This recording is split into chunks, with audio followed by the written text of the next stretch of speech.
Buenas noches a todos los que estén conectados para este homenaje a Elena Garro. Es un homenaje sencillo, pero de tres entusiastas de esta inmensa escritora. Y bueno, de hecho, tendríamos que decir de dos entusiastas y de una absoluta conocedora de la vida y de la obra de Elena Garro. El privilegio, por supuesto, es nuestro, pero deberían de considerarlo un privilegio ustedes, los que estén conectados aquí, porque se trata justamente de un encuentro con la conocedora más experta en la vida y obra de Elena Garro, que es Patricia Rosas Lopategui. También está con nosotros una entusiasta que es María Dolores Bolívar.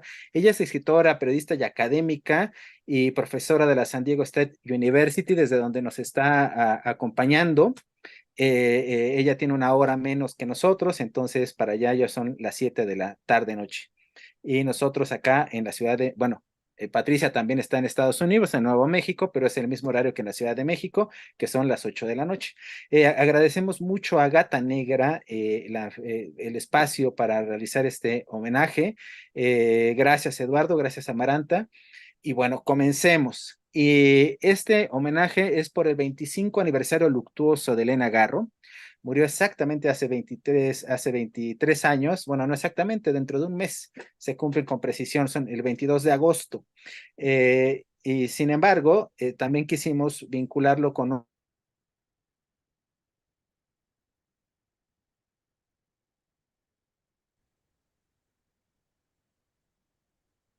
Es como,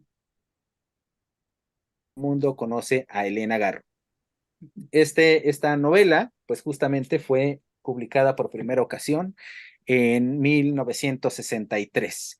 Ya podremos ir platicando de ello al respecto. Bueno, comencemos. Los recuerdos del porvenir proyectan de manera formidable a Elena Garro, que fue una escritora emblemática de la primera mitad del siglo XX. Por supuesto, en su momento no era ni emblemática, ni muy conocida, ni nada. Eso se ha ido forjando con el paso del tiempo y en gran medida, Patricia, ha sido tú, bueno, la que ha logrado en gran medida que Elena sea reconocida como lo que es. Yo nada más déjenme dar la introducción de quién es Patricia. Patricia hizo la selección de este libro enorme, que además le encantan los libros grandotes, que es la recopilación del teatro de Elena Garro, que está publicado por el Fondo de Cultura Económica. Hay una edición más pequeña. Esta es la que nos encanta a los adoradores de esta mujer. Este es el Gran Teatro de Elena Garro, un libro grandote, pero si quieren uno verdaderamente grandote, estos dos tomos, que es en los que nos vamos a basar un poco para también este encuentro, son dos tomos inmensos con todas las entrevistas que ha podido encontrar Patricia a lo largo de décadas con Elena Garro. Faltan unas pocas cosas de algunos envidiosos egoístas que no quisieron ceder los derechos para publicarlos, pero aquí están el 99.9% de esas entrevistas, 1600 páginas maravillosas. Está publicado por Geriza. Bueno, pero también Patricia rescató la poesía de Elena Garro. ¿No? Esta es una de las dos versiones, si no estoy mal, de esta recopilación de la poesía de Elena Garro, donde hay cosas verdaderamente maravillosas. Y ojalá se haga un encuentro a través de Gata Negra sobre la poesía de Elena Garro, que de verdad es fantástica, ¿no? Como su teatro. Bueno, y por si fuera poco, ella ha rescatado material narrativo, obras narrativas de Elena Garro. Esta es una de las tantas ediciones, ¿no? De una novela que encontró Patricia, que se llama Mi hermanita Magdalena. ¿No? Bueno, y podríamos seguir, ¿no? Entonces, para que sepamos que Elena Garro es polígrafa. Y no sé qué otras cosas también escribió, pero estamos ante un verdadero portento. Entonces, yo lo primero que quisiera preguntarles, Patricia, Dolores, ustedes no solo son lectoras, sino que también son estudiosas de la literatura. ¿Ustedes cómo conciben el fenómeno Elena Garro en la literatura mexicana? Y nada más déjenme cerrar esta introducción con esta mención. Este librito, que es una recopilación de obras de dramaturgos mexicanos, que es el tercer volumen que iba compilando Marusha Vilalta. Marusha Vilalta, dramaturga, mujer, Y en los 3 números que iban hasta no había más que una sola mujer, Elena Garro. O sea, de ese tamaño es Elena Garro en un momento, por supuesto, en el que la hegemonía masculina en las letras era casi absoluta, ¿no? Entonces, ¿ustedes cómo conciben esta mujer, esta enorme escritora, desde sus momentos como investigadoras, como lectoras, como mujeres, por supuesto? Bueno, eh, antes que nada, yo quiero referirme muy brevemente al valor que tienen estos dos tomos de casi 2000 páginas de documentos testimoniales vivos, donde uno constata, como dices bien, Luis, como lector y como estudioso de la literatura, que Elena Garro ya tenía una presencia en los años 60 indiscutible. O sea, que en el gran marco de la literatura, donde incluso todavía en los 70 y en los 80 se sigue hablando de que no hay mujeres, en los años 60 no solamente había mujeres, sino hay esta mujer paradigmática, incuestionablemente talentosa, que genera mucho ruido alrededor de ella, desafortunadamente más ruido político que literario. Y por eso el valor de estos documentos, porque uno entre todos esos documentos que son de índole política, cultural, retórica, etcétera, encontramos unas brillantes aportaciones de estudiosos de la literatura que no solamente ven en ella a una gran escritora, sino ven en ella a una escritora que en el mejor de los casos, o digamos en el peor de los casos, la comparan con Rulfo, pero que está a la altura de las mejores escritoras del mundo. Entonces, ahí hay un valor del trabajo de Patricia que desafortunadamente toma todas estas décadas, o sea, digamos todo el siglo para descubrir, porque yo que hice un doctorado en literatura escrita por mujeres, pues yo no tuve acceso a este gran acervo hemerográfico, ¿no? Que le debemos a Patricia, la compilación. Entonces, dicho esto, a mí, uno de los artículos que más me llamó la atención es esa entrevista con Joseph Summers, que, ¿por qué me llama la atención? Primero, porque, como ya dije, es un estudioso de la literatura.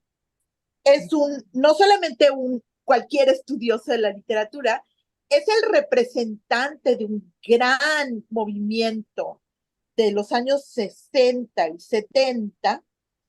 De hecho, Patricia a lo mejor nos puede hablar más de en qué época escribe esta entrevista o realiza esta entrevista.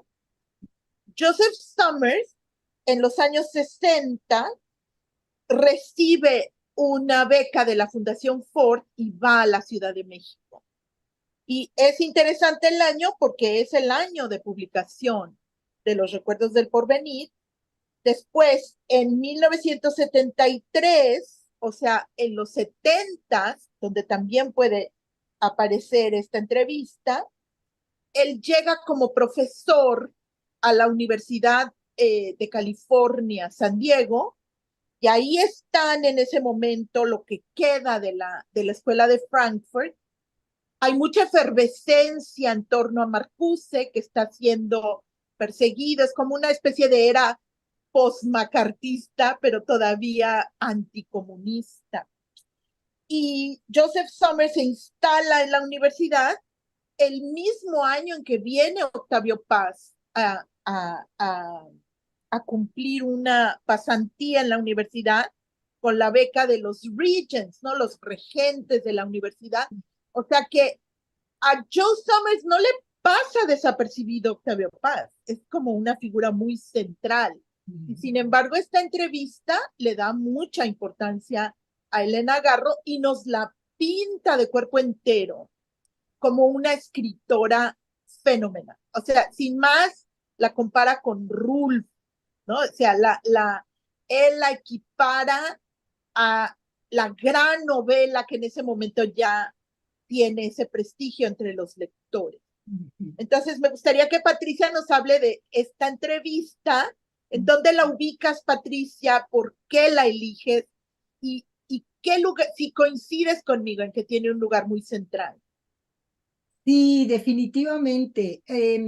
Bueno, primero, antes que nada, quiero agradecer a Gata Negra por darnos esta oportunidad de charlar hoy, de rendirle un homenaje a Elena Garro en anticipación, como nos decía Luisa, su 25 aniversario luctuoso, que vamos a recordarla constantemente hasta pues todo el mes de agosto, ¿no? El 22 de agosto es su aniversario luctuoso. Y también estamos en este contexto recordándola con su novela más emblemática, Los Recuerdos del Porvenir, que cumple este año 60 años, ¿no? De haberse publicado, aunque ella la había escrito unos 10 años antes de que finalmente se haya publicado la novela.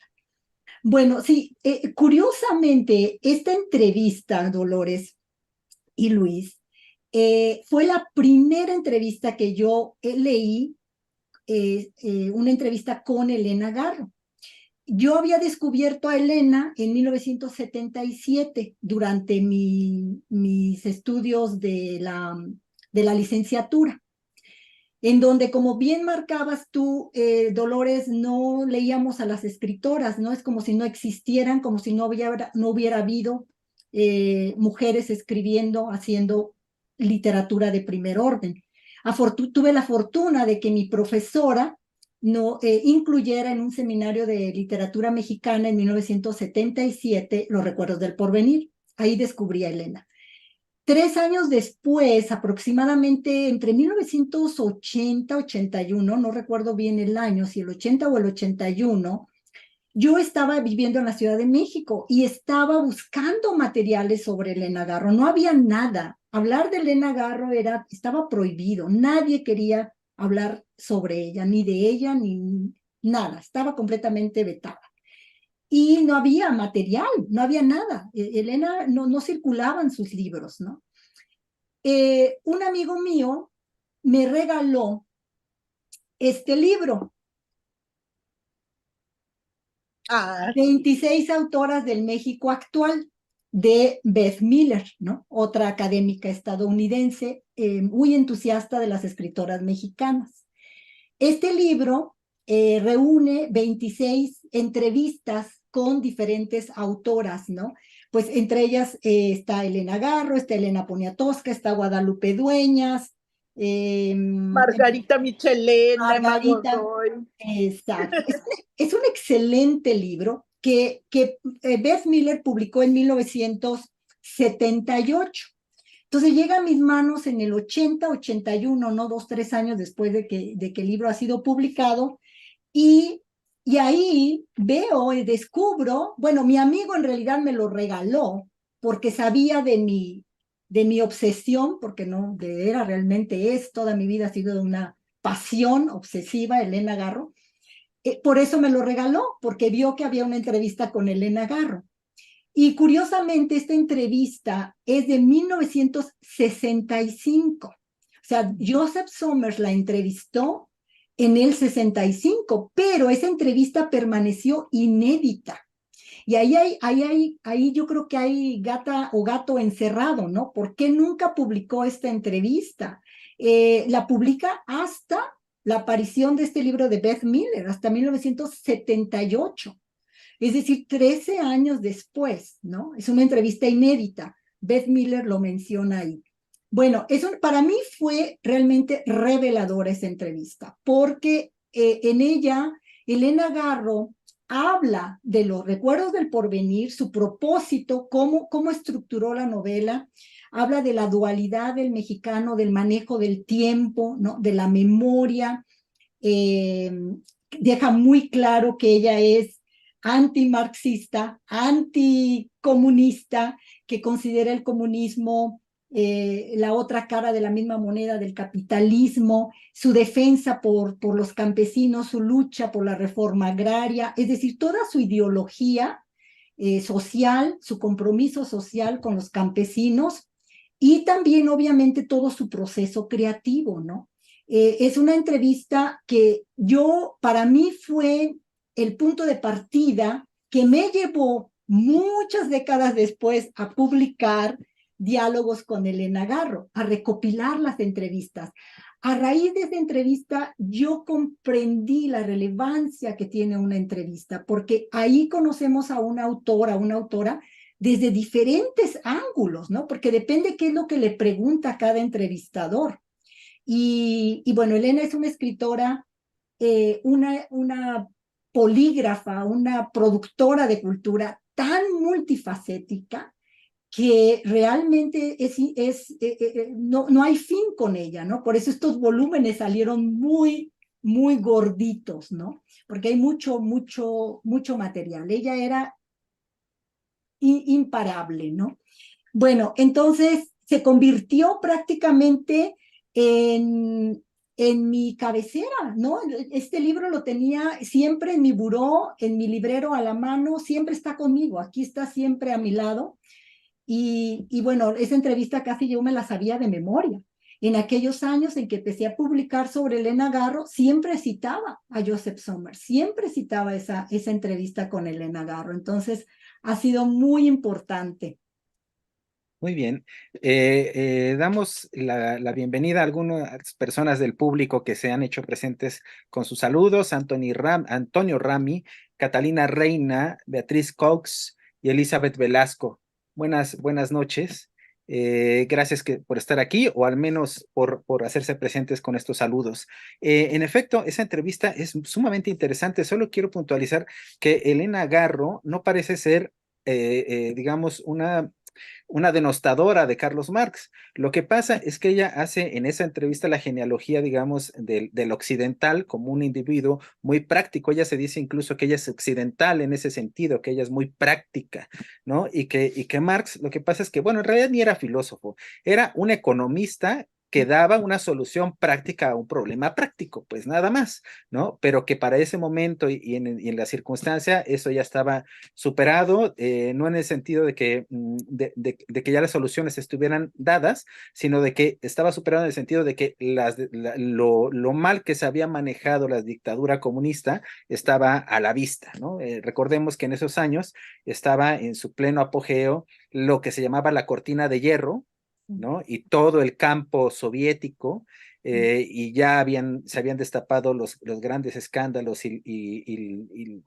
bueno, había pasado la primavera de Praga y todo esto, y estaba Cuba en América Latina, en fin, ¿no? Estaban estos, entonces, en ese sentido es lo que da ella, y además ella apela más bien a una solución mexicana de raigambre, de origen muy profundo mexicano, que ella sí alcanza a proponer como tal. Ahora, en efecto, en esa entrevista, justamente Somers, que está, por cierto, en la página 100, ahí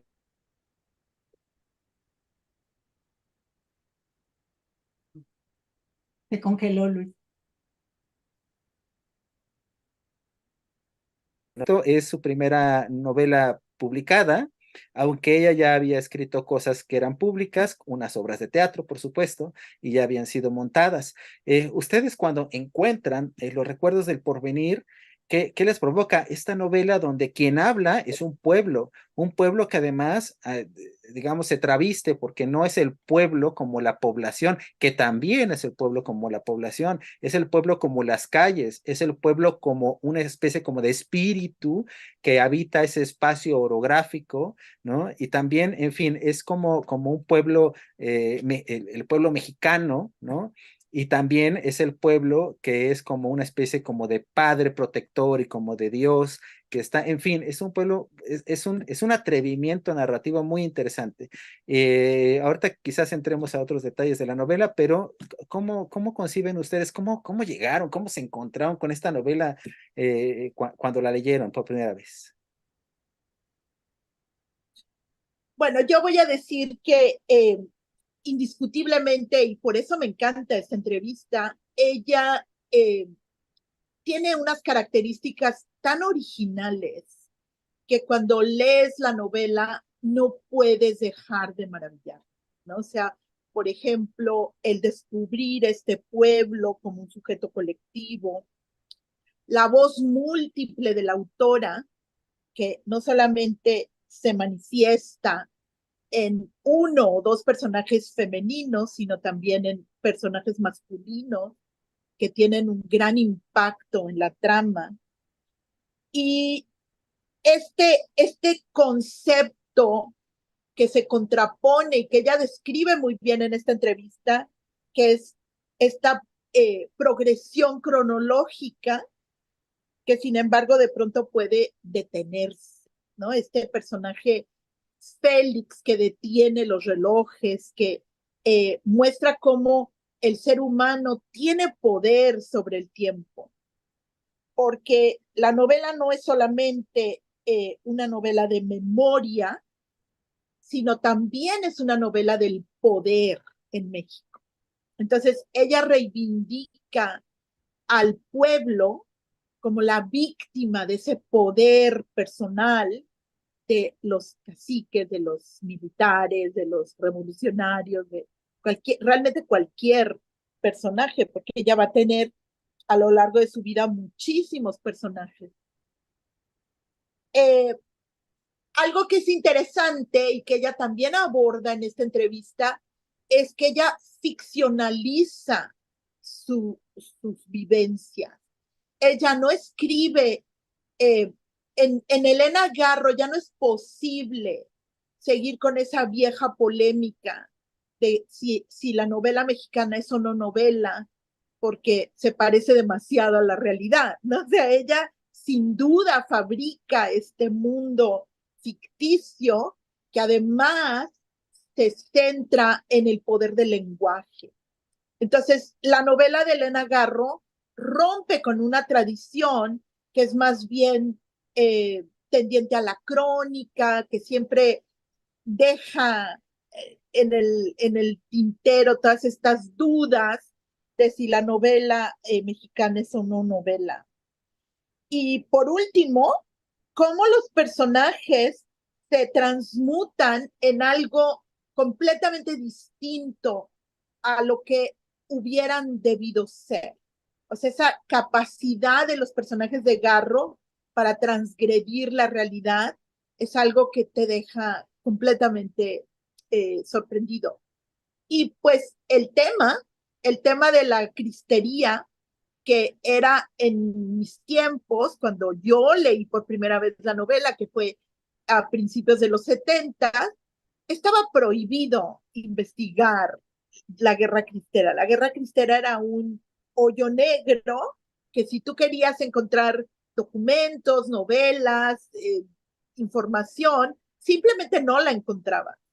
Entonces, eso ha cambiado muchísimo. Y yo pienso que ha cambiado gracias al talento de Elena Garro y de la importancia que tuvo después esta novela. Compite, claro, con Pedro Páramo. Y eso, además de que es mucho decir, en beneficio de ambos, de Juan Rulfo y de Elena Garro, es también mostrar que ahí inicia la novela moderna mexicana. Esa es mi perspectiva. Patricia tiene seguramente mucho que agregar. Bueno, yo quisiera agregar a lo que ya muy bien dijo Dolores y también Luis, que cuando yo leí esta novela por primera vez allá en 1977, a mí me sorprendió enormemente esta novela porque era muy diferente a lo que estábamos leyendo y a todo lo que yo había leído de escritores hispanoamericanos y sobre todo de los mexicanos, ¿no? Era tan distinta en el manejo del lenguaje, el lirismo, el lenguaje tan poético, las metáforas, los símbolos, tan originales, tan singulares, y Y por otro lado, también me llamó mucho la atención, por supuesto, el manejo del tiempo, que vamos a hablar ahorita del tiempo, y cómo una escritora que yo jamás había oído, ¿no? Que nunca había escuchado, no estaba en mi imaginario para nada, de pronto en ese seminario, en donde pues ya habíamos escuchado hablar, ¿no? De Juan Rulfo desde la preparatoria, ¿no? Carlos Fuentes, ya sabíamos quién era, Octavio Paz en la secundaria, en la prepa se leen estos autores, Martín Luis Guzmán, pero Elena Garro nunca jamás, ¿quién es esta mujer, no? Y de pronto descubrir que esta escritora hace una crítica tan fuerte en contra de la traición a la Revolución Mexicana y sobre todo que nos revela ese periodo, ¿no? Postrevolucionario, que en realidad es una prolongación de la revolución que fue la Guerra Cristera. Y ahí, esta entrevista de Joseph Somers, por eso para mí fue muy importante, porque ahí Elena lo explica. Ahí Elena dice que la Guerra Cristera fue un movimiento artificial que fue creado, que ese movimiento, esa guerra fue creada por Plutarco Elías Calles, por Álvaro Obregón, antes, ¿no? Y por la Iglesia, por la alta jerarquía de la Iglesia Católica. ¿Por qué? Porque al término de la revolución, en 1920, cuando llega al poder Obregón,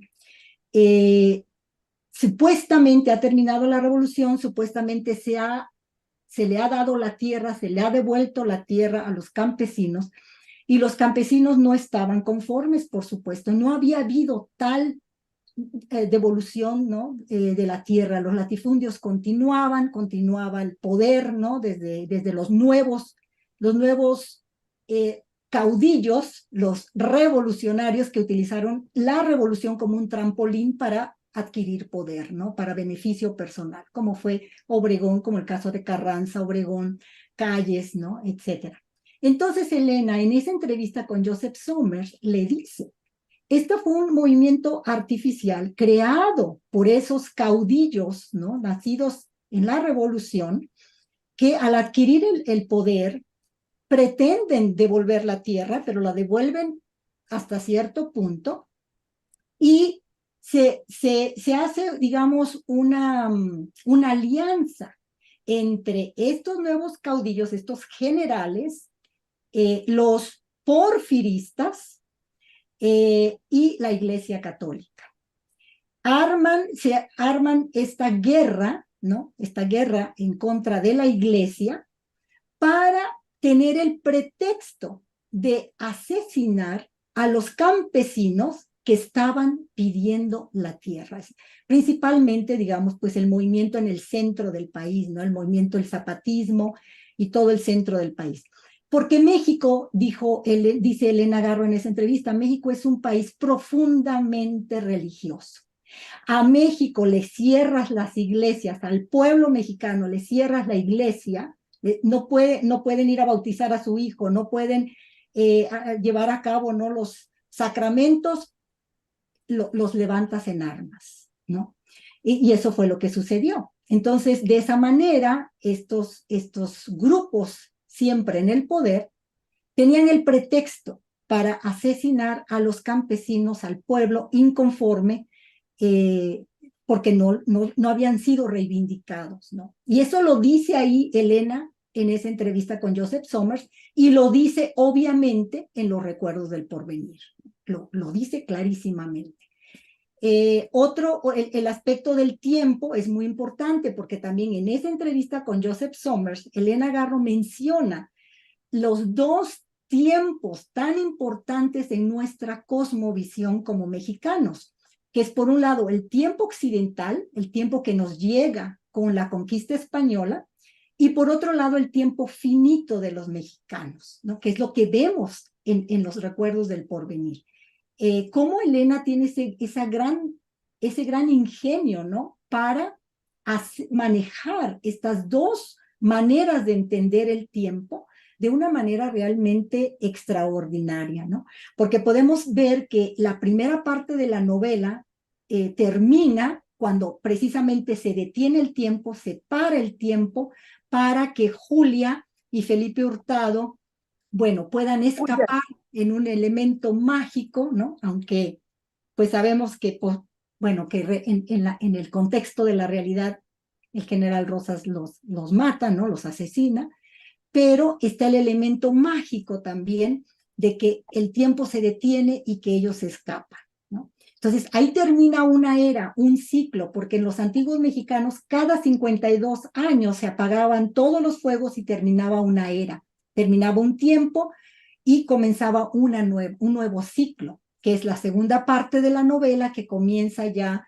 digamos, el pueblo está sumamente deprimido, porque se ha perdido la magia que significan para ellos Julia y Felipe Hurtado, el mundo del teatro, el mundo de la creación, ¿no? Entonces hay dos momentos muy distintos entre la primera y la segunda parte, es como dos ciclos, es ese tiempo de los mexicanos, de los antiguos mexicanos, dentro, digamos, de la cosmovisión del tiempo occidental tradicional, ¿no? Que Elena sabe manejar muy bien. Ahora, ¿por qué sabe Elena esto? ¿Por qué lo conoce y lo maneja tan bien? Porque Elena estuvo muy cerca de la cosmovisión indígena. Ella creció, se educó, vivió, se nutrió de la cosmovisión indígena desde muy temprana edad en Iguala Guerrero, ¿no? Entonces, ella siempre hablaba de su familia española y de su familia indígena. Y de hecho, vamos a hablar también de los intelectuales. Elena decía que ella se entendía mejor con los indígenas que con los intelectuales, ¿no? Bueno, y es que basta escucharla, es decir, leerla en estas entrevistas para darse cuenta que ella no es una intelectual al uso, ¿no? O sea, no es un individuo, hombre o mujer, que se ponga desde el trono de la razón y que sea estructurado en su pensamiento y que esté dando una explicación causal, histórica, contextual, etcétera, etcétera, ¿no? Ella, como bien mencionaste ahorita, ella tenía mucho ingenio y la escuchas hablar y el ingenio le surge de manera natural también dentro de ese ingenio la, la, la, la gana por ser irónica o por ser alguien que no pone miramientos ante las autoridades, etcétera, ¿no? Es una pregunta que le hace Somers, ¿no? Cuando le pregunta, ¿qué opinas de los escritores contemporáneos? ¿Qué opinas de Yáñez? Y ella dice, a mí quien me gusta es Rulfo, ¿no? O sea, no quiere hablar necesariamente de lo que le pregunten, sino de lo que ella quiere, ¿no?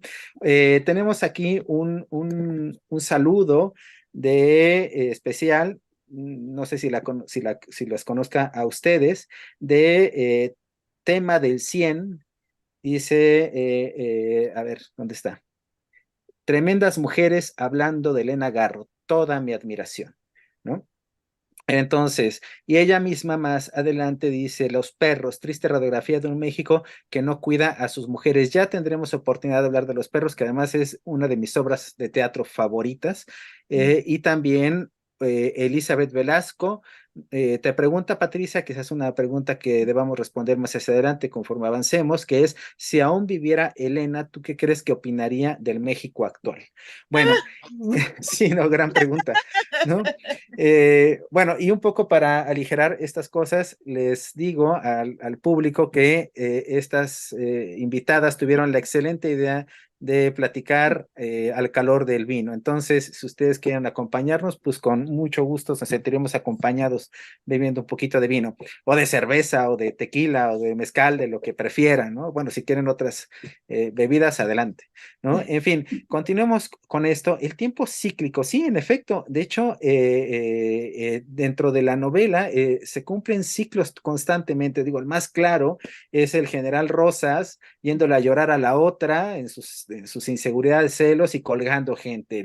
Pasa otro día y le va a llorar a la otra y vuelve a colgar gente previa borrachera, etcétera, ¿no? En efecto, el tiempo es un elemento importantísimo en Elena Garro y es un factor, es un elemento que adquiere un poder especial quizás en las obras de teatro, donde también, bueno, La mujer en el balcón, ¿o cómo se llama esta obra, Patricia? La La señora en señora su del balcón, balcón, sí. bueno, el tiempo es ahí algo fundamental, ¿no? Y en efecto, como nos menciona en el público tema del 100, los perros, pero no solo los perros, sino también la violencia, y la violencia hacia las mujeres de manera muy enfática. Esto es algo que se nota en casi todos los escritos, no en todos los, no en cada una de las novelas o cada una de las obras de teatro, pero sí, digamos, en distintos momentos de muchas de sus obras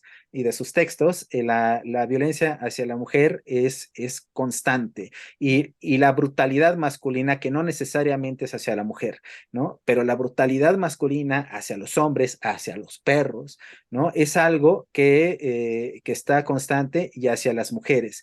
Y en ese sentido, quizás ella constate lo que ahora ha venido a proponer Sara Sefcovic respecto de cómo explicar la terrible violencia de este país, y es que a lo mejor solo basta con aceptar que este país es masculinamente muy violento, que no tiene que ver con el crimen, que no tiene que ver con la política, sino que de por sí es un país masculinamente violento, ¿no? ¿Ustedes qué alcanzan a ver de este tema?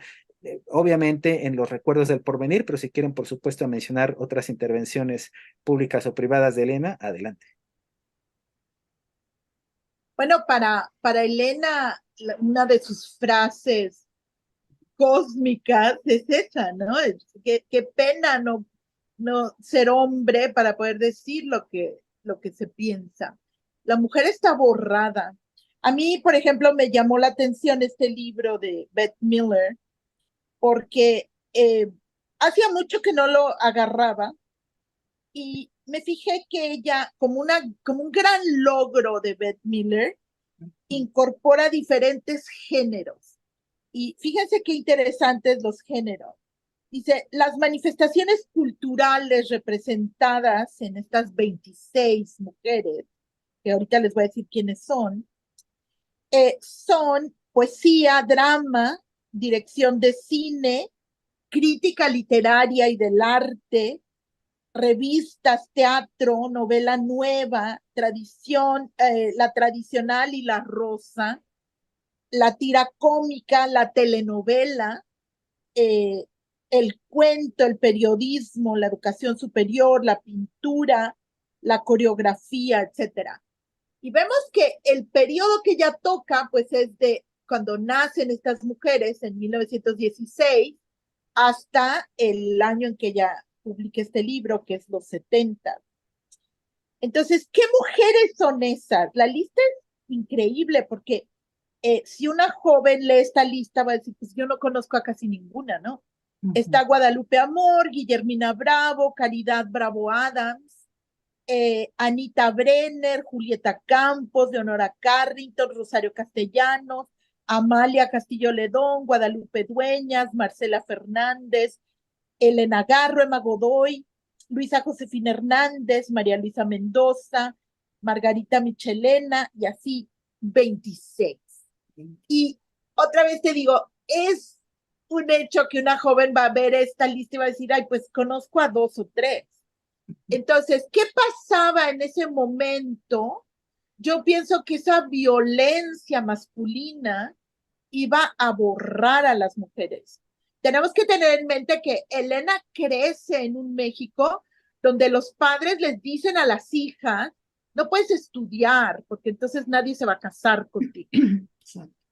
Las mujeres no entran a la universidad. Yo me acuerdo de gente como la señorita Janetti, no sé si ustedes conocieran a la señorita Janetti, era una abogada muy célebre que después pues sigue ahí en el mundo de los tribunales, pero imagínate, le decían la señorita Janetti, quiere decir que era soltera, porque claro, ella era una persona culta, destacada, pues se había quedado soltera.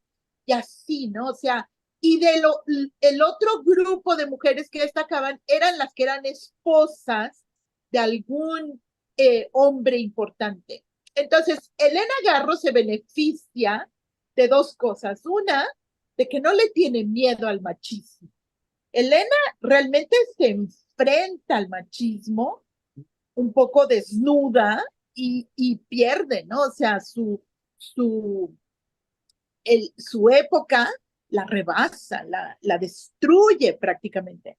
Y es lo que pasa con otras mujeres que hemos estudiado. Y por otra parte, Elena tiene a ese macho mexicano deleznable que no solamente no quiere que ella destaque, sino que le tiene miedo. O sea, él expresa, y Patricia nos va a poder hablar más de esto, cómo expresa concretamente que Elena no puede escribir porque escribe mejor que él, ¿no? Entonces, uno, o sea, para mí eso es insólito, porque yo a un macho de esos, pues no lo hubiera aguantado ni 10 minutos y lo mandas al carajo. ¿Por qué Elena se lo aguanta tantos años, no? Siendo que es una mujer de armas tomar. Patricia. Ok, bueno, pues yo creo que hay diferentes razones, ¿no? Ahorita las vamos a explorar, pero volviendo nada más para contestar brevemente la pregunta de la persona que preguntó que qué pensaría Elena Garro del México de Del hoy. presente. Sí, nada más voy a contestar con un comentario que le hizo Elena Garro precisamente a María Luisa La China Mendoza en una entrevista que también está aquí en Diálogos con Elena Garro, en el volumen 1. Es una entrevista preciosa, maravillosa, porque La China Mendoza la busca, ¿no? Para hablar sobre los recuerdos del porvenir y le va preguntando, bueno, ¿quién sería hoy Isabel Moncada? ¿Qué haría hoy Isabel Moncada? ¿No? Y entonces Elena contesta, bueno, hoy Isabel Moncada sería una política, defendería a las mujeres, es decir, sería una feminista, ¿no? ¿Y quién sería hoy, qué harían hoy, qué serían hoy los hermanos Moncada, los hermanos de Isabel, ¿no? Nicolás y Juan. Y aquí va la respuesta para qué pensaría, qué diría Elena Garro del México de hoy, ¿no? Diría, bueno, pues que Juan y Nicolás, los héroes de la novela, se volverían a morir, volverían a morir y se morirían de la misma muerte. Porque ustedes saben que ellos fueron fusilados por el general Francisco Rosas, ¿no? Entonces creo que con esa frase sintetizamos, no tenemos que decir más, ¿no? No hay salida en ese México, que es un México, un país que parece ser que no ha avanzado casi en nada, en muchos aspectos, ¿no? De la vida diaria, de la vida cotidiana, sobre todo esa misoginia, ese machismo, esa violencia gratuita, ¿no? Que se sigue viviendo.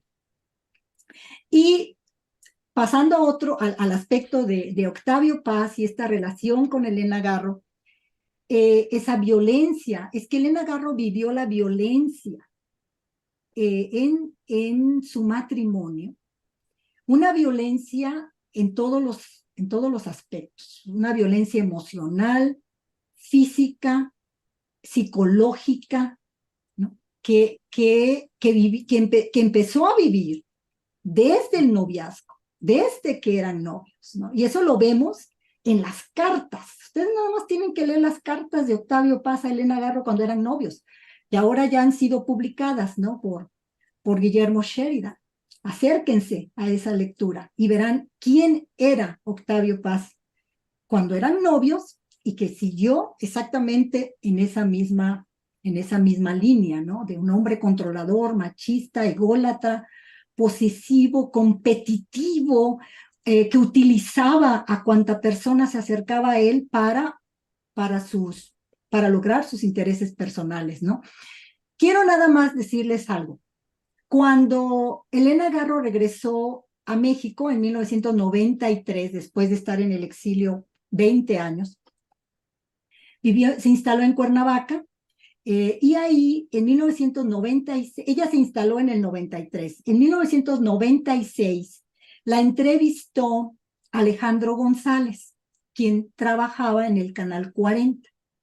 Y en esta entrevista, cuando se estaba transmitiendo en el Canal 40, Octavio Paz hizo que se interrumpiera el programa para que se leyeran una serie de rectificaciones para desmentir, desacreditar todo lo que estaba diciendo Elena Garro en esos momentos en la entrevista. En 1996, 2 años antes de que los dos fallecieran, todavía Octavio Paz estaba desacreditándola. Y aquí en el libro, en el volumen 2, ustedes pueden leer estas rectificaciones de Octavio Paz, pero les voy a leer una nada más, en donde dice Octavio Paz: las anécdotas, se refiere a las anécdotas de Elena Garro, acerca de varios escritores franceses que conoció porque en aquellos años era mi esposa, es decir, ella conoció a los escritores franceses porque era mi esposa. Aparte de ser insignificantes, son falsas en su gran mayoría. Jamás, ¿no? Fíjense nada más, Elena Garro jamás discutió con André Breton, no trató nunca a Aragón y no conoció a Sartre. La historia de sus amoríos con Nureyev es una invención mitomaníaca, ¿no? Fíjense, 2 años antes de morir, Octavio Paz está todavía desacreditando y controlando a Elena Garro, cuando además, porque Elena Garro, en esa entrevista, como en sus diarios también y en muchas cartas, ella comenta su relación con Sartre, con Simone de Beauvoir. Pues ella vivía en París a finales de los años 40, claro, casada con Octavio Paz, ¿no? Y se movía en ese círculo de intelectuales, y claro que los conoció, y claro que conversó con ellos, pero él la desmiente, ¿no? Y Nureyev, Elena Garro habló en varias entrevistas y en sus diarios de que ella conoció a Nureyev en Nueva York y que Nureyev la invitaba a irse a la cama con él y que Elena Garro nunca aceptó. Entonces, para esa época, Octavio Paz no tenía nada que ver en la vida de Elena Garro, ya estaban separados, ¿no? Entonces, ¿él cómo puede decir que era mentira esta relación que tuvo Elena con Nureyev? Si ya estaban separados, o sea, no vivían, Elena estaba en Nueva York, Octavio Paz estaba en México, creo, ¿no? ¿Me explico? Entonces, pero aquí podemos ver esa violencia, ¿no? Porque es una violencia psicológica, emotiva, que además Elena padeció la violencia física también de parte de Octavio Paz. No solamente ella, su hija Elena también. Y hay testimonios al respecto, hay diarios en donde Elena lo menciona. Entonces, son muchos aspectos de esa violencia que está latente, presente en la sociedad mexicana, pero de la cual no se habla, ¿no? La cual no se ventila y que pues muchas mujeres se la callan, ¿no? Por el No, y estigma. de la cual se culpa a la mujer, También. ¿no? Con esa visión que nos armó muy bien desde la teoría Jean Franco, donde dice, en el mundo católico, la mujer que es violentada, la mujer que se divorcia, es porque no hizo su papel, no cumplió con su papel. Ella es culpable de que el hombre la repudie. Y ese es el papel que desempeña Octavio Paz públicamente, amén de que es un cacique. Él, yo pienso pues, quién sabe, ¿verdad? A lo mejor como Krause, él sería un blanco favorito de López Obrador, pero, pues quién sabe si se dejaría, porque era un auténtico cacique de la cultura. Es todavía a través del grupo de Octavio Paz que existe, persiste, está muy, muy vigente y con mucho poder, ¿no? Octavio Paz sigue vivo, totalmente, ¿no? A través de sus seguidores, de su grupo, del grupo en el poder, por supuesto, el poder cultural, ¿no? El poder ese poder de esos intelectuales que siguen detentando el poder, porque lo vemos que controlan en realidad las publicaciones, los periódicos, la prensa, tanto escrita como la televisión, los medios, etcétera, ¿no? Y quizás me parece que quizás es un poco más grave la situación, porque dices, Patricia, que es una violencia la machista, eh, hacia las mujeres en específico, que no se ventila, que no se pone en la palestra. Y yo diría, pues más bien las mujeres son las que lo hacen y de manera muy evidente en la marcha del 8M, en fin, exhibiendo a Krause y a otros, en fin, lo hacen, incluso Elena Poniatowska recientemente exhibiendo a Reola y los nietos saliendo, que ya no tendrían por qué, pero bueno, salen a a defender muy mal, por cierto, a su abuelo. En fin, ¿no? Las mujeres son las que van exhibiendo esta situación y que justamente el feminismo ha dado este término maravilloso que es el de heteropatriarcado, que es justamente esta idea, este sistema que es una idea también que permite funcionar eso. Por ejemplo, lo de paz sigue siendo pues una actitud que todavía se justifica desde la perspectiva de que, bueno, al final tenían una relación y Elena también hablaba de Octavio Paz y decía que ella vivía con y en contra de Octavio Paz, etcétera, ¿no? O sea, hay y en el caso de los grupos intelectuales, bueno, pues las mujeres pueden hacer el suyo, ¿no? ¿Por qué no lo hacen? ¿Y por qué no publican en nuestros propios espacios? Ahí también podrían decirlo, etcétera, etcétera, ¿no? Cuando justamente el control de las ideas y el control de los espacios y el control de la hegemonía propia no solo del discurso, sino también del poder enfático, del poder físico, del poder económico sigue siendo masculino. Y eso lo vemos, por desgracia, en sus máximas expresiones en los feminicidios y todo eso. Y bueno, démosle también espacio, por cierto, al público. El público que dice, a mí me encantó, dice Alejandra Rosas, los recuerdos del porvenir. Dice Elizabeth Velasco, siguiendo con lo que acaba de decir Luis sobre la violencia machista, solo veamos las películas de los 30, 40 hasta las de hoy. Bueno, y yo quisiera mencionar que eso en cuanto a las películas de hombres y mujeres, pero recordemos que en la televisión hubo un programa como El Chavo del Ocho, donde justamente los adultos se solazaban humillando a los niños. Don Ramón le pegaba, y eso lo vi yo en mi niñez y lo vieron todos los de mi generación y todavía hasta ahora se sigue pasando ese programa. En fin, ¿no? Y es una violencia masculina, por supuesto.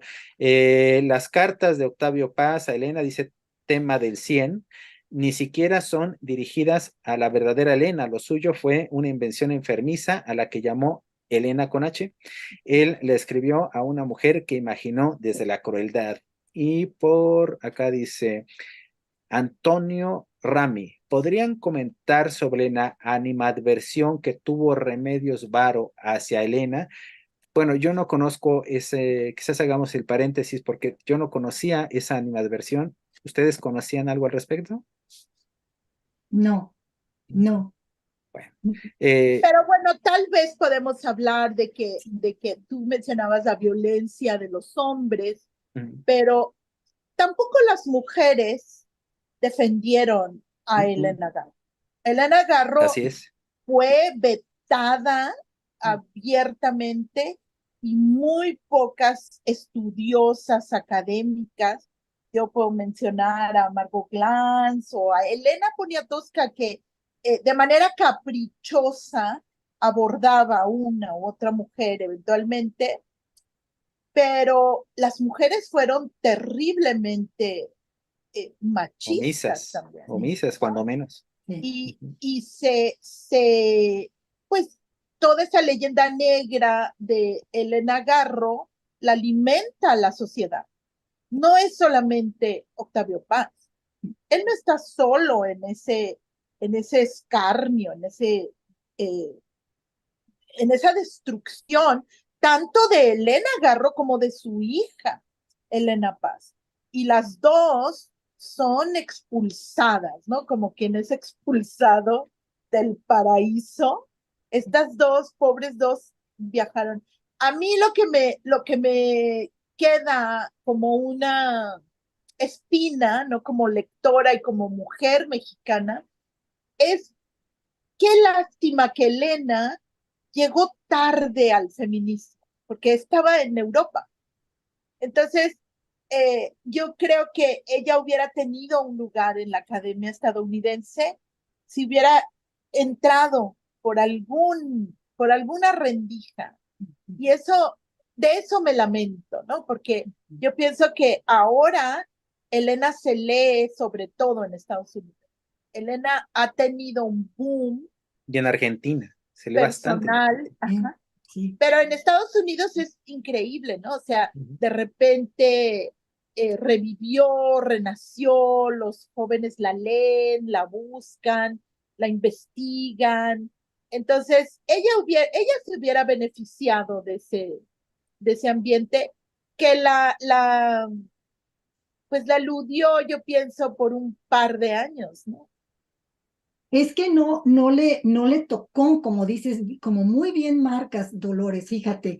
Ese es un tema que yo sinceramente no lo había visto tan claramente como lo has señalado tú en estos momentos, porque en los años 60, ¿no? Cuando Elena Garro regresa a México en el 63, porque en el 59 la expulsaron de México, la expulsó López Mateos con el apoyo de Octavio Paz.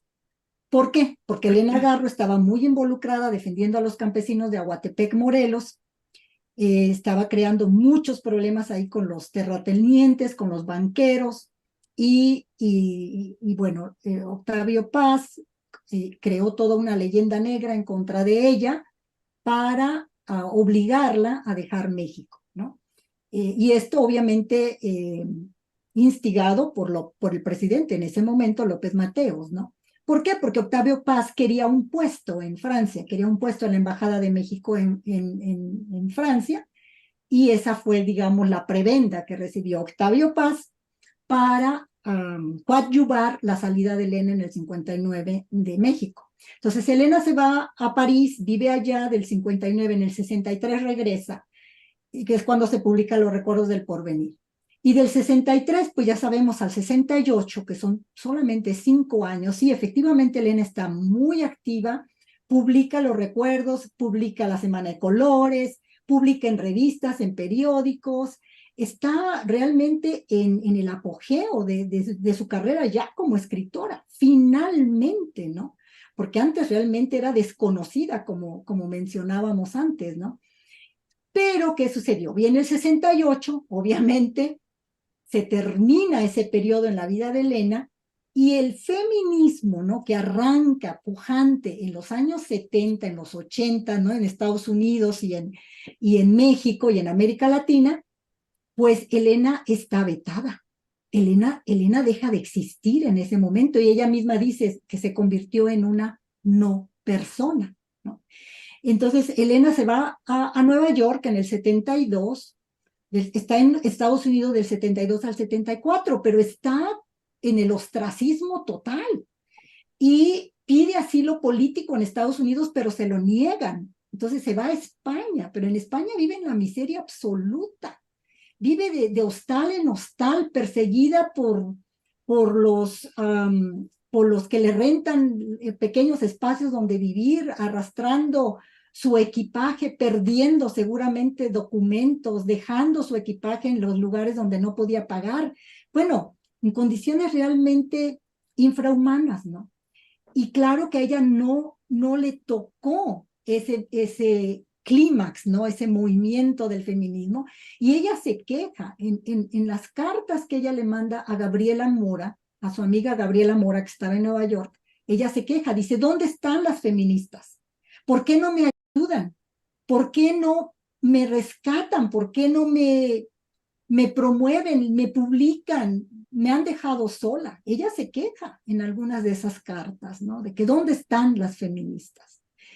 Y bueno, es que también, pues no todas, pero la gran mayoría de las feministas, sobre todo de las mexicanas o de las latinoamericanas, incluso de las estadounidenses, es que hay un poder muy grande en la cultura mexicana, que es el poder masculino, que es el poder de Octavio Paz, créanlo o no, que estaba controlando todos Pero, toda la cultura, ¿no? Y que se le prohibía o que había digamos, una nota, ¿no? De decir, bueno, a esta mujer es una criminal, delató a los intelectuales, nos traicionó, por culpa de ella hubo la masacre de Tlatelolco, por culpa de ella se han asesinado a estudiantes, lo cual era toda una mentira, una farsa orquestada por el poder. Y claro, entonces pues nadie se acercaba a Elena Garro. Las mujeres no la defendieron, por que, supuesto que no. que quizás es el tema es más terrible, porque el asunto es que, sí, en efecto, la relación con Octavio Paz y que Octavio Paz ejerció una hegemonía, pero es quizás un poco más, Octavio Paz le tocó a ella, pero esa situación, en específico con las feministas, también lo ha vivido mi admirada Sara Sefcovic, que ella lo vivió con el grupo de la revista Debate Feminista, ¿no? Hay una carta que publicó en el libro ¿Por qué las mujeres son mejores que los hombres? Gran título, y los textos de ahí son maravillosos. Una carta que le dirige al grupo de esa revista para decirles, oigan, ¿por qué no me han reseñado mis libros? Oigan, ¿por qué reseñan? Fíjense los elementos que hay aquí, no solamente digamos, digamos, la escuela machista.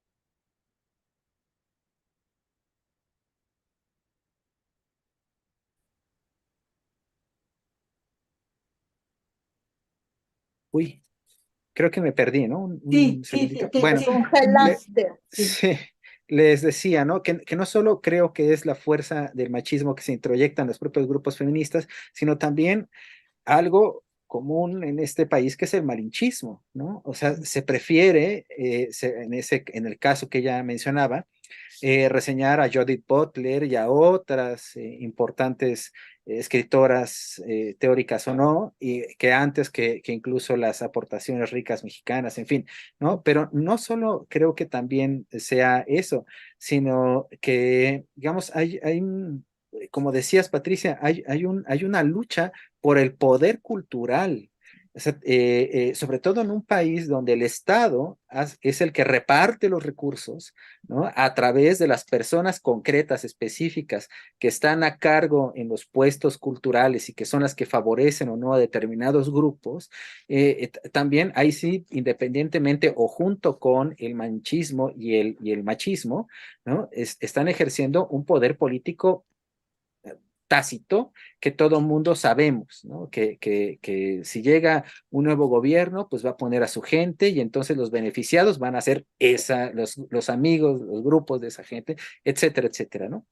En ese sentido, por ejemplo, me parece, perdón, ahorita te doy la voz, Dolores, que justamente por eso creo que es importante esa entrevista con la China Mendoza, porque la China Mendoza estaba cerca del grupo de poder, Sí, ¿no? Y por eso se puede dar el lujo de entrevistar a una proscrita que, a ver, díganme algo, yo estoy cercano al PRI, ¿no? Yo me puedo dar el lujo de acercarme a una pestada, ¿no?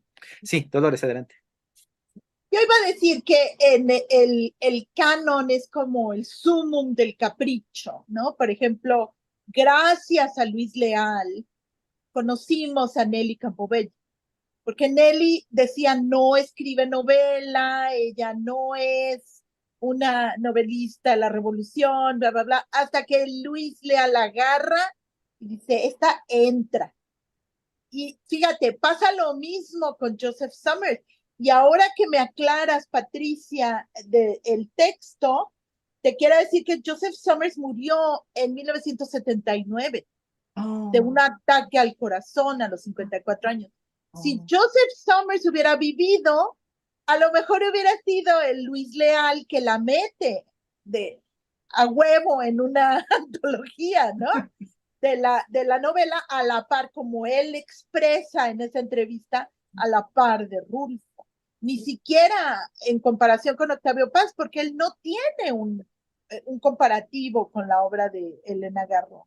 No. Entonces, ese factor capricho del canon, que es indiscutiblemente parte de ese machismo, porque nunca hemos oído, pues mira, esta mujer, Beth Miller, hace su labor y escribe su libro y lo tenemos gracias al cosmos que todavía existe, pero nadie lee esos libros en ese tiempo. Ahora son un tesoro. Sí. Y a lo mejor pasaron 10 años para que empezaran a ser un tesoro. Pero quienes llevaban la batuta eran los hombres. Y también en la academia estadounidense pasa como en la academia mexicana.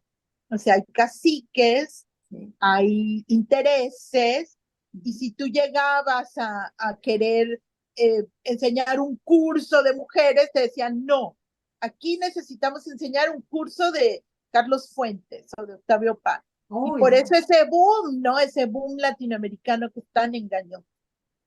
Se nos queda en el tintero un tema Venga, venga, ajá. que es las lecturas de Elena Garro. ¿A quién lee Elena Garro? Y Porque es claro, muy cuestionable quién la lee y quién se plagia a Elena Garro y quién se, se beneficia, ¿no? De esos grandes hallazgos de Elena Garro. Sabemos que hay mucha controversia alrededor de Juan Rulfo, ¿no? Que muchos decían, oh, yo le revisé la novela, yo se la armé, yo le sugerí, yo esto. Pues lo mismo pasa con Elena Garro. Y cuando yo era estudiante, nuestra gran transgresión era decir que los recuerdos del porvenir antecedía a 100 años de soledad y que había muchos elementos de la novela de Elena en 100 años de soledad que no tenían explicación, ¿no? Que podían ser sujeto de una crítica feroz contra García Márquez. Pero pasa lo mismo con otros escritores. Dinos, Patricia, ¿qué te dijo Elena? ¿Qué leía? ¿Cuál era su universo, su constelación? Déjenme nada más sí, agregar, antes de que hables, Patricia, para que sí. sepa la gente por qué te pregunta tan directamente, Dolores, ¿qué te decía? Es que Patricia Rosas Lopategui tuvo una relación personal de estar en su casa, de ir con ella, de platicar, de estar con sus gatos, de llevar a su hijo de Patricia a la casa o sea, hubo una relación cercanísima, por lo tanto, si alguien conoce secretos de Elena Garro, Patricia, por favor. Bueno, conozco algunos secretos porque Elena Garro era muy difícil de asir, ¿no? Y siempre nos da muchas sorpresas. Hasta la fecha nos sigue dando sorpresas Elena Garro. Bueno, pues el mundo de Elena Garro, ella siempre habló y bueno, entre muchas cosas que me comentó, está por un lado su gran amor, su gran pasión por los campesinos, ¿no? Por el campo mexicano, por los indígenas, que decía ella que bueno, que tenían un mundo realmente maravilloso y que nosotros, bueno, que los mexicanos no sabíamos conocerlos, adentrarnos en ese mundo, porque México es un país muy racista, ¿no? Ella decía, los mexicanos, ¿no? Bueno, el mestizo o el mexicano más occidental o el que niega sus raíces indígenas, pasa al lado de los campesinos, de los indígenas, como si fueran piedras en el camino, ¿no? Y bueno, se expresaba de una manera sumamente amorosa hacia ellos y también por otro lado está el mundo intelectual, el mundo de las lecturas de las que ella se nutre con sus padres, ¿no? Sobre todo con su padre y con el famoso tío Boni, el hermano de su padre, de José Antonio Garro, y que lo vemos en los recuerdos del porvenir. Elena ficcionaliza a su padre, a José Antonio, ¿no? Que es el padre de los Moncada, de los hermanos Juan, Nicolás e Isabel. Y también vemos al tío Boni, al tío Boni lo ficcionaliza como el personaje Meléndez que tiene una casa con muchos animalitos, el que se la pasa recogiendo todos los animalitos del pueblo y los lleva a su casa, y tiene su esposa Matilde, y es el que le da cobijo, le da hospeda en su casa a Felipe Hurtado, ¿no? Cuando llega este personaje extranjero al pueblo que lleva la magia del teatro, la ilusión, la esperanza de terminar, de romper con la tiranía, con la opresión que vive Ixtepec bajo el yugo del general Francisco Rosas, ¿no? Entonces, ahí está ese mundo de lecturas que Elena comenta, ¿no? Que ella de toda su infancia leyó a los clásicos españoles a través de las enseñanzas de su padre y de su tío. O sea, para ella su mundo y sus influencias más importantes van a ser los clásicos españoles. Y ella menciona a Cervantes, a Lope de Vega, a Calderón de la Barca, y también obviamente yo creo que están ahí muy presentes en su obra los clásicos griegos, ¿no? Los griegos, los latinos, el romanticismo alemán. En esa entrevista con Joseph Somers, ella termina diciendo, sus últimas líneas de esa entrevista son: para mí hay dos grandes momentos en la historia de la humanidad, dos grandes momentos, que son Atenas, es decir, Grecia, y el romanticismo alemán. Entonces, esos dos grandes movimientos y cosmos, ¿no? Literarios, culturales, obviamente están presentes en la obra de Elena. Y por supuesto también porque ella fue una gran lectora de Dostoyevsky, sobre todo de Dostoyevsky, ¿no? De los rusos, entre otros. Los ingleses, algunos autores ingleses, algunos escritores estadounidenses. Ella admiraba enormemente a Scott Fitzgerald, ¿no? El Gran Gatsby decía que Fitzgerald había creado al estadounidense moderno, ¿no? Con el Gran Gatsby. Y decía precisamente que México, en ese momento, ¿no? En los años 60, que en México no había todavía nacido el escritor o la escritora que nos dijera cómo somos los mexicanos, quiénes somos los mexicanos. Porque ella dice, Rulfo nos ha dicho cómo es el mexicano en el campo, pero cómo es el mexicano de la ciudad. Ese mexicano dual del que ella habla, ¿no? La dualidad de que somos españoles, sí, pero también somos indígenas. Pero somos tan terriblemente racistas, decía Elena, que niegan esa raíz indígena. Y mientras no la aceptemos, nunca tendremos destino, nunca sabremos quiénes somos. Y ella decía que por eso los mexicanos estaban condenados a vivir en el fracaso, ¿no? A perder el destino, a no saber quiénes son, quiénes somos, ¿no? Entonces hace todo un tipo de planteamientos también, ¿no? Existenciales y también del ser mexicano, muy importantes, me parece a mí, a lo largo de todas sus entrevistas. En ese sentido, digamos, era una mujer de su tiempo, pues compartía esa inquietud, no solo con Paz, sino también con los otros intelectuales que reflexionaban sobre el ser del mexicano. Ahora que mencionas esto de las lecturas y de los autores clásicos españoles, y de sus lecturas del romanticismo alemán, que por cierto, pues claro, Paz ponderaba los autores franceses porque a ella no le interesaban los autores franceses, entonces eso que decía Paz es un poco una tontería.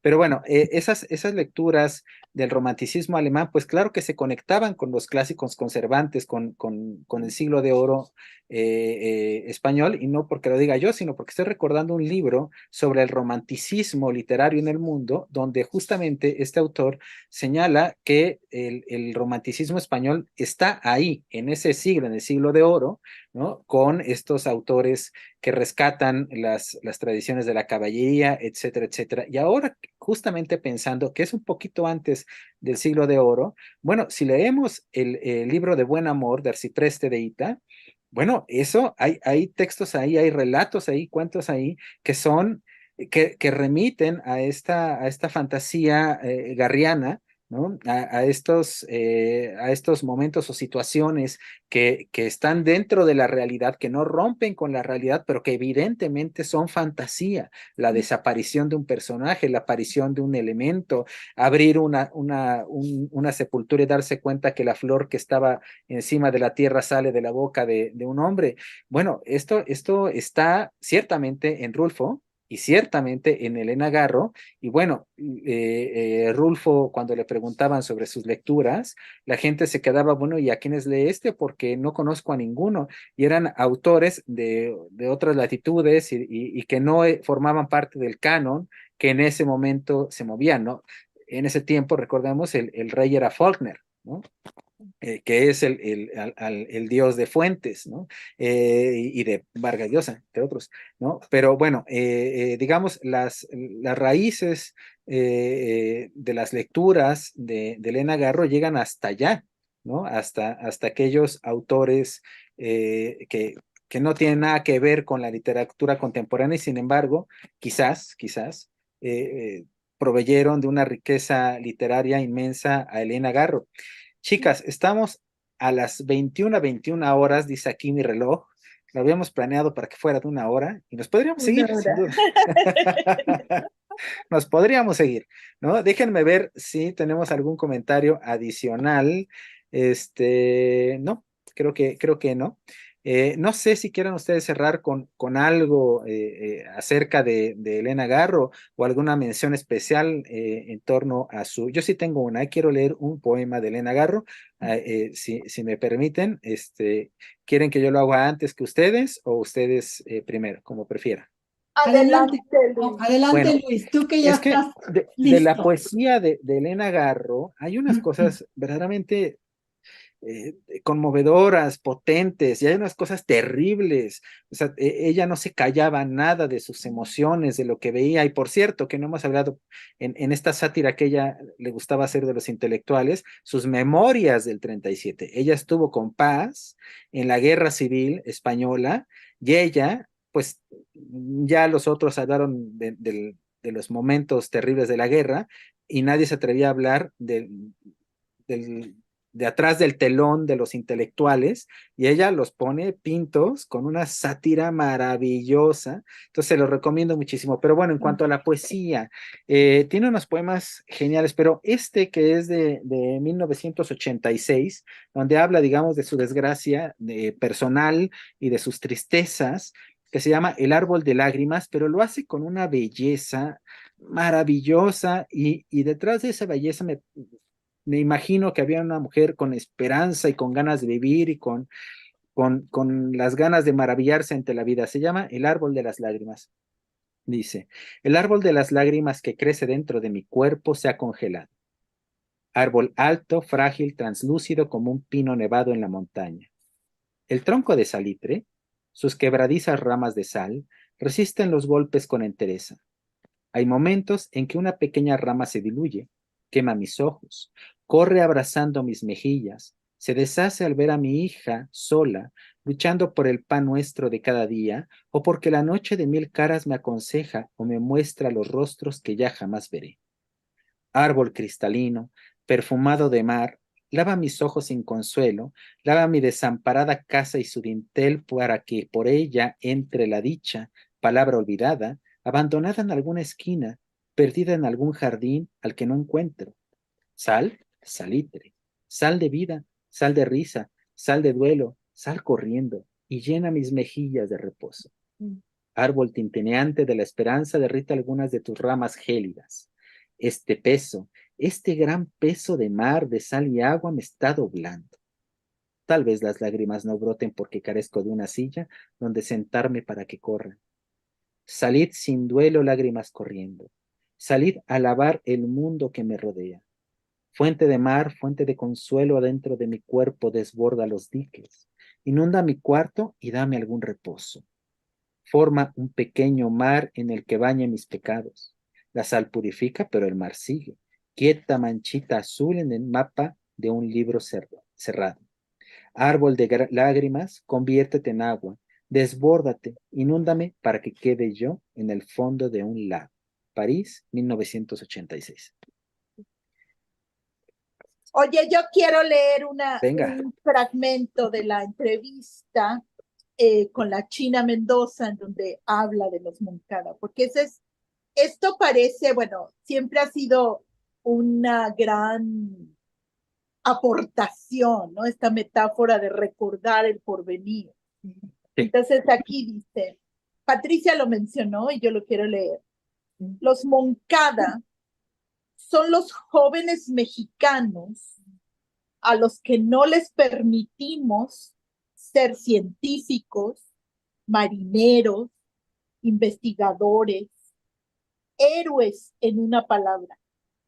Los que nada más pueden ser médicos, abogados, arquitectos, para estar apegados al erario. Ellos abundan ahora, los hay por miles. Dirían que todo sigue igual y tendrían que volver a morir y de la misma muerte. Eso es México, ¿no? Sí, claro, desafortunadamente. Desafortunadamente, además, ahora son sicarios o, bueno, hay quien ha acuñado el término juvenicidio, ¿no? José Manuel Valenzuela. O beneficiarios de las claro, también, por supuesto. del gobierno, ¿no? Esa lacra, ¿no? De la dependencia al erario. Sí. Terrible, terrible. Exacto, exacto. Patricia, ¿tú quieres cerrar con algo? Sí, yo quiero, si me permiten, dos. Venga. Bueno, una, la guerra con los intelectuales, porque Elena Garro, como ya lo mencionamos, pues desató una guerra con los intelectuales porque no se callaba ante nada y decía lo que pensaba, no solamente en las tertulias, se los decía cara a cara, sino que también lo publicaba, ¿no? Lo expresaba en sus entrevistas, en sus artículos periodísticos y en sus obras también, ¿no? De una manera ficcionalizada, si ustedes quieren, pero ahí está presente esa crítica a los intelectuales que, decía ella, están pegados al erario, ¿no? Y que por eso no dicen lo que deben de expresar, ¿no? Hacer la crítica al poder, la crítica a la corrupción, a la impunidad, etcétera. Entonces, hay una entrevista muy buena también de Roberto Páramo, que se llama Reconsideración de Elena Garro. Fíjense, el 31 de diciembre se publicó esta entrevista de 1967. Es decir, 4 años después de que ha salido la novela, todavía la están entrevistando sobre los recuerdos del porvenir, ¿no? Es una entrevista también que les recomiendo muchísimo, está en el volumen 1 de Diálogos con Elena Garro. Y aquí Roberto Páramo, obviamente, maliciosamente le pregunta, ¿cree usted en los intelectuales? Y Elena responde, yo creo en los creadores, porque una cosa son unos y otra cosa son otros. Por desgracia, como diría Bernanos, un escritor que a ella era uno de sus escritores de cabecera, dice, porque como diría Bernanos, los intelectuales son, en su gran mayoría, impostores. Los intelectuales son hombres que manejan ideas ajenas, no propias, y las manipulan. Eso les permite un espejismo muy raro. que es creer que ellos mismos son los descubridores de esas ideas y se falsifican, convirtiéndose en impostores. Imagínense, Elena dijo eso en el 67, que se publicó en el suplemento cultural de El Heraldo de México. Entonces ya se imaginarán la guerra. Por supuesto que había una guerra ahí desatada, ¿no? ¿Cuántos se dieron por aludidos? Sí, Por supuesto, yo creo que todos, quizás menos José Revueltas, ¿verdad? claro, claro. ¿Qué otro? Y el otro comentario, que es un personaje muy importante, que es Francisco Rosas en la novela. A mí me llama mucho la atención que en la novela, en Los Recuerdos del Porvenir, precisamente vemos la opresión de la mujer, ¿no? Elena Garro hace, digamos, un mapa de la opresión de la mujer en las diferentes clases sociales, desde diferentes ángulos, ¿no? Desde diferentes perspectivas, pero es un mapa completo de la opresión de la mujer en la clase social baja, entre las indígenas, entre la clase media educada, entre las mujeres cultas, leídas, etcétera, ¿no? Todas están cortadas con las mismas tijeras, diríamos, ¿no? O diría Antonieta Rivas Mercado. Pero aquí lo interesante es que hay un personaje masculino, que es Francisco Rosas, que es un personaje, sabemos que es el tirano, el general que tiene a cargo controlar a la población, como dijo Luis, matar, ahorcar, asesinar a los campesinos que estaban pidiendo la tierra, y bueno, borrachera tras borrachera, y después de cada borrachera seguir asesinando a los campesinos, ¿no? Pero es un personaje muy complejo, Francisco Rosas, ¿no? Y aquí, en esta entrevista, esta es la entrevista de María Luisa, ¿no? De María Luisa La China Mendoza. Le pregunta la China a Elena, y el general Francisco Rosas, el jefe de la guarnición de la plaza, la cabeza de Ixtepec, el de los escándalos y amores fallidos. Y entonces Elena dice: quiero mucho a Francisco Rosas. Tiene todas las capacidades para ser un gran hombre. Vive en su país y forma parte de un movimiento en el que perdió su destino. Y más adelante dice: Octavio Paz me dijo que yo soy el general Rosas. Mi sobrino, Francisco Guerrero Garro, ¿no? Hijo de su hermana Deva, también me dijo lo mismo. Y es que Francisco es bueno y noble. El drama de quien no tuvo la posibilidad de desarrollar una vocación. Cuando se vive mucho en México, uno se da cuenta de la capacidad que tiene cada mexicano en potencia, pero que por azares distintos no ha podido desarrollar. México es un país de grandes hombres frustrados. Cuando veo la mediocridad de otros países, me da rabia. Aquí pateamos a los mejores y ensalzamos a los Tomáses Segovia, a los escribanos. Entonces, creo que esto es muy revelador, ¿no? Porque sí, efectivamente, Francisco Rosas es un personaje muy complejo. Por un lado tenemos al tirano, pero tenemos también a un tirano que ha perdido totalmente el sentido de la vida, ¿no? Porque él luchó en la revolución siguiendo a los líderes que se quedaron en el poder y que traicionaron el movimiento de la revolución, aquellos que lo siguieron pensando que iba a haber un cambio, que iba a haber democracia, que iba a haber justicia social, que iba a haber un cambio en la estructura sociopolítica de México, y que fue una traición. Y Francisco se perdió y se convirtió en un tirano también, ¿no? Entonces, y perder, como aquí Elena dice, bueno, y que no pudo desarrollar una vocación. ¿Qué nos muestra aquí Elena? Pues es nuevamente la opresión del ser humano, hombre o mujer, ¿no? Bajo cualquier tiranía, bajo la absoluta impunidad y bajo gobiernos dictatoriales, hombres y mujeres están oprimidos, están frustrados.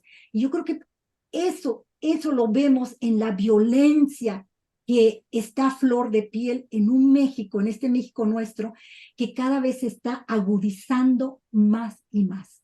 La miseria, Elena Garro habla mucho de la miseria, de la pobreza. Mientras México esté también sumido en la pobreza, en la miseria, ¿qué podemos esperar de los mexicanos, ¿no? Fíjate qué interesante este punto que planteas, Patricia, porque ella en esa entrevista con Somers habla de que a ella le gustan las revoluciones fracasadas, ¿no? Y digamos, Rosa sería un emblema de una revolución fracasada. ¿Y quién pintaba la revolución exitosa?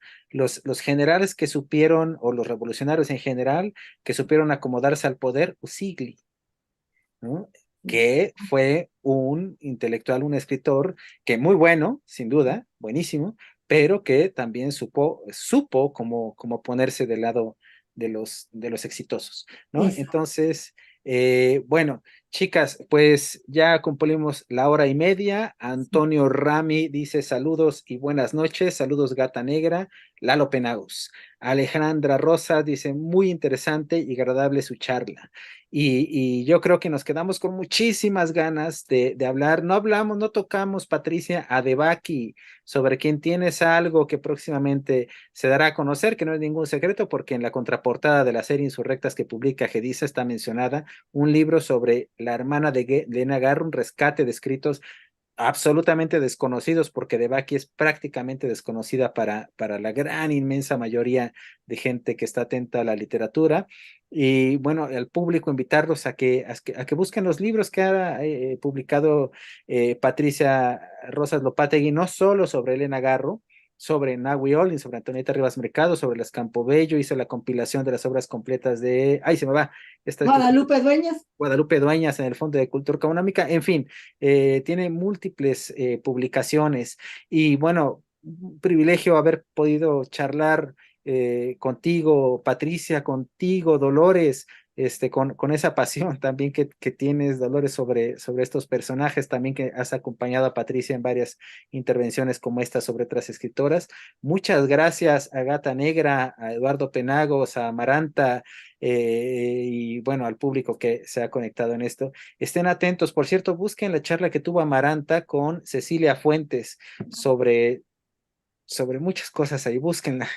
Es muy interesante, muy divertida. Busquen las demás cosas que va haciendo.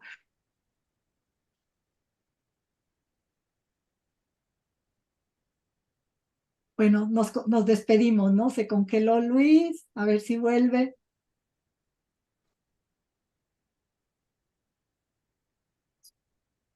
Ya Sí. volví, creo que me corté justo en el momento, ¿no?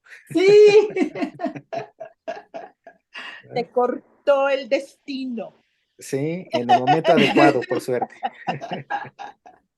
Pues muchas Oigan, Muchas gracias por la invitación y por esta plática que es muy rica y muy necesaria. iluminadora, sí, también necesaria para todas nosotros, no nada más para el público. Sí. igualmente, la verdad es que yo disfruté mucho y además fue una plática relajada y Sí. gracias por la idea del vino, ¿no? Eso ayudó, Sí. ¿no? Y salud, Salud. no sé qué están tomando ustedes, Eduardo, pero ojalá alguna bebida espirituosa también. Salud por Elena Garro. Salud, sin duda, salud. Vivan los recuerdos del porvenir. Así es, así es. Y bueno, muchas gracias, Eduardo, muchas gracias, Amaranta.